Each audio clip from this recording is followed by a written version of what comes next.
I'm William Stewart, co-founder of Teleios. Welcome back to our verse-by-verse study on the book of Luke. I'm glad you're here. Christ has entered Jerusalem for the final time before his terrible, horrific crucifixion, unjust, and his glorious resurrection. We're between the time of his entry on Sunday, Palm Sunday, and Good Friday. At some point, Christ continues to minister, and this we read two unique passages today. We're in Luke 19, starting in verse 41. And when he was come near, he beheld the city and wept over it. So he's talking about Jerusalem and addresses Jerusalem. And if you had known, at least in your day, the things unto peace, which now are hidden from your eyes. So he's basically, Jerusalem here represents the Jews. The Jews ruled over Jerusalem. It was their capital, in essence. And he addresses it with great sadness that they rejected him. And indeed, the truth was hidden by God's judgment, all the way back to, I think, really, and this is controversial, Massa in Exodus 17, when they tested and tempted God so severely over the water. Thus, they could not approach the mountain, as Walter Kaiser said from Trinity University. The curse was upon them in Deuteronomy 29, 4 or 5. They would be blind, Isaiah 6, 9, and 10, Isaiah 29, 10. And now the curse is upon the Jews because of their sin. And it's hidden. They are hidden from that truth until Christ comes again. But Christ still laments over Jerusalem. Why Jerusalem? What's the big deal? Well, this is God's eternal home. He has chosen Jerusalem. Read Psalm 132. Will it be there eternally? The new heaven and new earth a new Jerusalem will come down from heaven. God's dwelling place. Now, this is temporal Jerusalem, and it's associated with the law, as it says in Galatians 4, and legalism and not grace, and it's associated with sin. In fact, it's called spiritual Egypt. Egypt associated with sin in Scripture.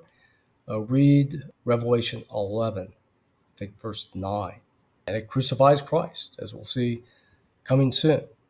But he goes on, the days will come upon thee that your enemies will cast a trench about thee and encompass thee around and keep thee on every side, and shall lay thee even with the ground. Otherwise the city will be completely torn down, and the children within thee, and they shall not leave in thee one stone turned upon another, because you did not know me at the time of the visitation.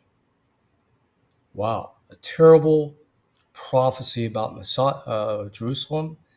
It integrates with the beginning of Matthew 24, that basically the temple will be torn down and everything level with the ground. Many people will die.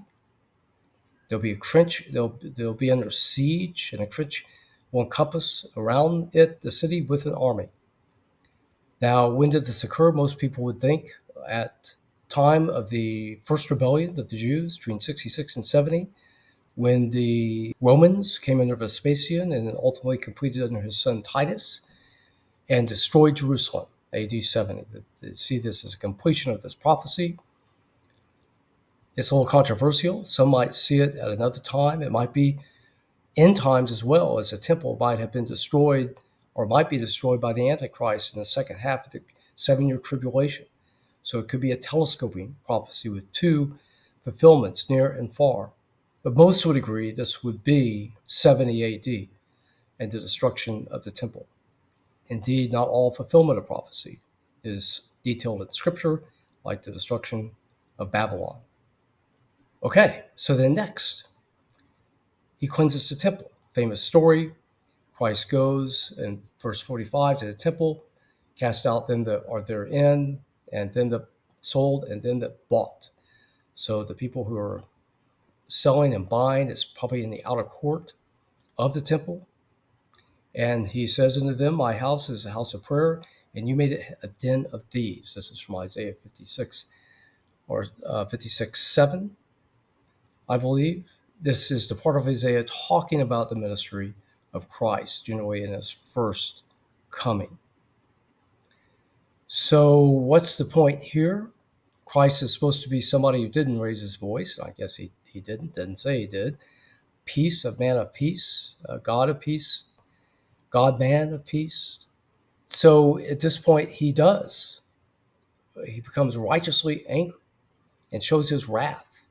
It shows that God's wrath is just.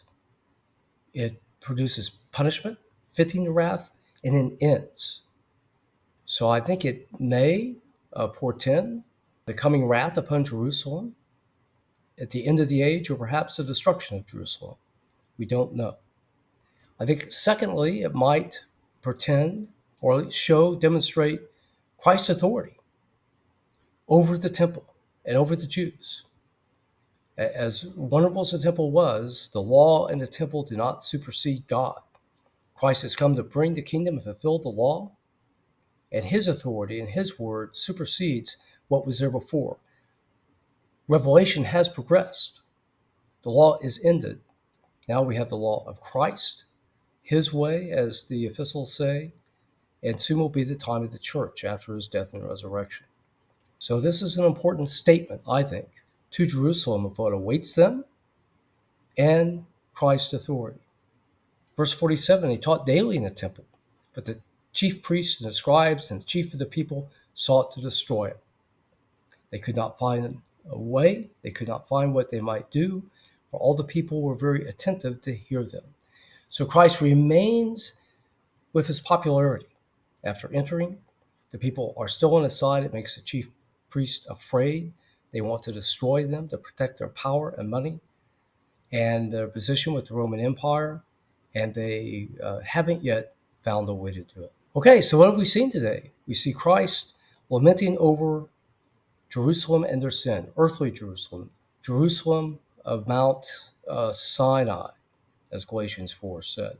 In the future, of course, there'll be a heavenly Jerusalem of Zion.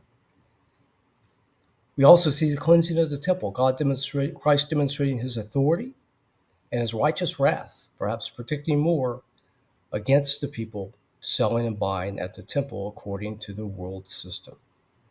Thanks for joining me today. We'll start chapter 20 next time. I hope you'll join me then. Goodbye for now.